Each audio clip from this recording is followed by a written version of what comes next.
In this video, I'm going to be talking about how to overcome self-doubt. And this is probably something that most of you watching or that clicked on this video struggle with, and it's very normal. Normal doesn't always mean that it's a good thing or that it's a bad thing, but in this case, I do believe it is a bad thing. So many people are trying to build an online coaching business, an agency, and not only is it a marketing issue, a team issue, a sales issue, but it's a belief issue. A lot of times people will try to fix the sexy thing.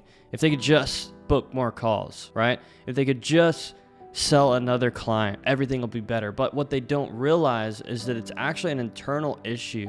It's a root issue internally that is bleeding out into their business. It's causing them to stumble, and it's causing them to stay stuck, and it's causing them to not move forward in other areas of their life too, not just in their business. For some of you watching, it might be to the point to where you're like, yo, Brandon, I'm ready to quit. I don't want to do this anymore. I don't have what it takes. But then you look at me and you're like, Brandon, I saw like you do 100K a month in your coaching business. I see that it's possible, but for me, it's not. It's not because I'm not good at marketing. I'm not good at content. I don't know how to edit videos. I don't know how to build a website. I don't know how to run ads. I don't know how to do organic. What you're doing is you're conditioning your mind to believe that you're not worthy. However, I will say this, not everyone's called to make that much money. Not everyone's called to have an online business. You have to ask the Lord, what is your purpose? What has He called you to do? Why has He called you to do it? And is this something He's even called you to? Because if it is, He will equip you to do it. He'll put mentors in your life to help you get there. He'll give you the resources to invest in mentors and marketing and whatever you need to invest in. You won't have to be on the edge of burnout all the time. So I just want to encourage you, don't give up. Don't quit. Ask the Lord, is this something I'm supposed to be doing?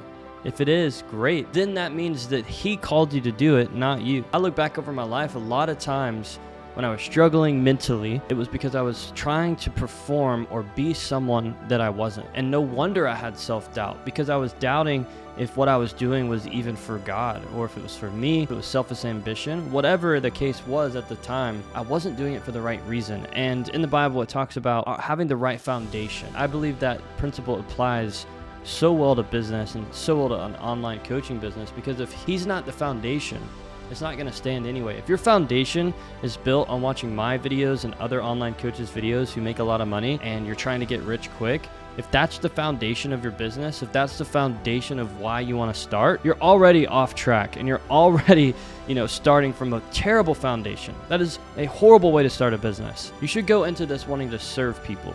You should go into this wanting to make an impact.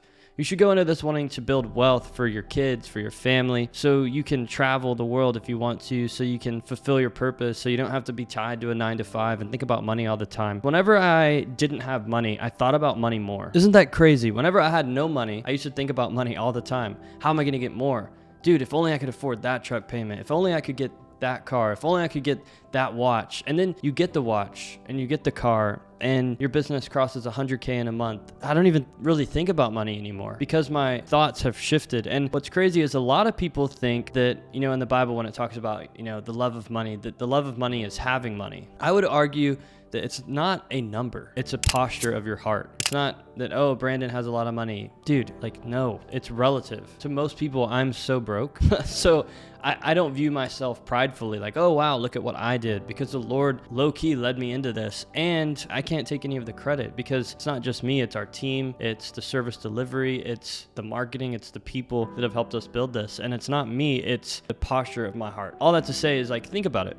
If you have a 9-to-5, that means you're sowing 40 hours of your week into another business to honestly make them more money, and you're trading it for money. So people are like, hey, you're all you think about is money, and it's like all you do is spend 40 hours a week working for it. I don't have to work 40 hours a week. If I choose to, because I like what I do and because I feel like it's attached to my purpose in this season. So I would encourage you, start to ask the Lord, what are you called to do? How can I get out of this self-doubt? By putting your faith in Him and then doing what He's called you to do. Remember, if you're doubting yourself, probably have a bad foundation. So you need to get the foundation right. And there's no one better to do that than Jesus, in my opinion, from what I've experienced and just what the Bible teaches. Once you have that foundation, the Lord can really build on that. But I know a lot of you watch my channel for online business content, so I don't want to stray too far from that. But I do want to let you know that your online business is never going to succeed if you don't have the foundation of your own life right. You got to remember, there's the operations, there's the finances, there's the marketing, there's the team and all of that. But at the end of the day, all of that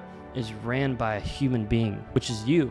And if you're not right with God and you're struggling mentally and you're struggling spiritually and you're mad at yourself and you're bad relationships and you've got addictions and you're bound and you're drinking and you're smoking and you just can't get free and you're watching porn and all these other things, think about how you're going to show up in your business. All of that baggage is literally going to translate right over into your marketing, into your sales. You're probably going to quit and you're going to jump ship and think that you made a mistake. Where all I'm trying to say is you have to get the person right who's running the business. And whenever you get right, your business as a byproduct, if you're called to do it, will do better. It's just common sense. How could you run a business when you can't even run your own life? And I've noticed too that at some points my business was doing better than my personal life and vice versa. There's really a balance. There's a steady flow that you have to get into. But I want to encourage you, stop doubting yourself. Don't put the pressure on you. If you're a Christian, ask the Lord what you're called to do and then put it back on him. Like, Lord, you called me to do this. Help me, lead me, guide me so I can get the result. And if you're not a Christian, I would encourage you, to ask the Lord to have an encounter with him so you can be. But again, this video really is about online business, and it's about getting your mindset right, overcoming self-doubt, overcoming limiting beliefs so you can truly step into your identity and into your purpose. I do want to persuade people away though. Like I try and tell people, hey, this is not a get rich quick scheme. This is not a, fly by night, like the seat of your pants type of business. This is something that you actually want to build for the long term with impact first, impact in mind, because you can change a lot of people's life, and B, income. You're going to make money if you do it right. I've helped so many people make money now that it's boiled down to a science, and if you're going to do the work. So if this video helped you, all I want you to do is click subscribe, drop a like, comment down below, maybe share it with a friend who you think this could encourage. Really hope you leave this video with some practical tools. And that's what I want to end with this. Just because you have a thought in your mind doesn't mean you're a bad person. It just means you have a thought. And the Bible talks about what to do with thoughts. It says to take every thought captive. So you have to have this mental image. If you have a negative thought about yourself, your business, family member, whatever, take it captive. And it says submit it to the obedience of Christ, meaning submit it to the word of God. Does it line up with his word? Yes or no? Does his word say that you're a loser? No, it doesn't. So take that thought captive and submit it to what he says, which he says you're a son and daughter. So if you take literally the principles in the Bible, apply them to your mind, wash your mind with the word, the age we live in, social media, the things that are going on in Hollywood, news, wars, COVID, all this different stuff. Like if you let it, you will be full of anxiety. But if you cast your cares on him, he'll set you free. It's going to affect both your business and your personal life. So hope this video helps. Drop a like, comment, subscribe down below. God bless.